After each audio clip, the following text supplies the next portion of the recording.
સોમનાથના કોડીનારમાં મૂળ દ્વારકાના દરિયાકાંઠેથી 2 દિવસ પહેલા કલેક્ટર ટીમ દ્વારા 70 જેટલી બોટને સર્ચ કરી અને 3 બોટમાં રહેલા શંકાસ્પદ ડીઝલનો જથ્થો જપ્ત કરવામાં આવ્યો। આ મામલે જિલ્લા પુરવઠા તંત્ર અને મત્સ્યોદ્યોગ અને ફિશરીઝ વિભાગ દ્વારા કાયદેસરની કાર્યવાહી હાથ ધરવામાં આવી। શંકાસ્પદ હાલતમાં પકડાયેલા ડીઝલ તથા સીઝ કરેલા બોટ બાબતે ગીર સોમનાથ કલેક્ટરે બોટ માલિકોની પૂછપરછ કરી। આ બોટ માલિકો કોડીનારના ડીલર જુનેદ મેમણ પાસેથી ડીઝલ ખરીદતા હતા અને ડીલર જુનેદ આ જથ્થો છારા બંદરથી લાવતો હોવાની વિગતો સામે આવી છે।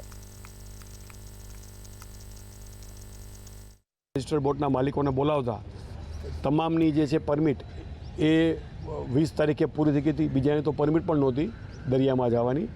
એ બંને બોટો કદાચ પાછી દરિયામાં ગઈ પણ હોય વિધાઉટ પરમિટ એવું સ્પષ્ટપણે માની શકાય। ત્રીજી જે બોટ છે એના માલિકની વિગત આ બંને બોટ માલિકો પાસેથી મેળવેલ। જે ત્રીજી બોટ છે સબનમ, એના માલિક અકબર મુસાભાઈ ઈસબાની છે એવું આ જણાવેલ છે। અને આ જે ડીઝલનો જથ્થો છે એ કોડીનારનો છે।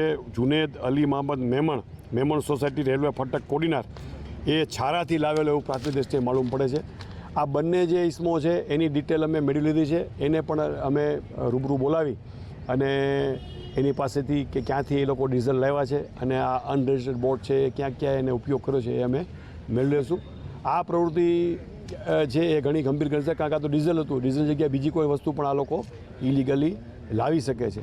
એટલે અમારી જે ટીમ છે એના દ્વારા સતત આ પ્રકારનું ચેકિંગ ભવિષ્યમાં પણ હાથ ધરવામાં આવશે।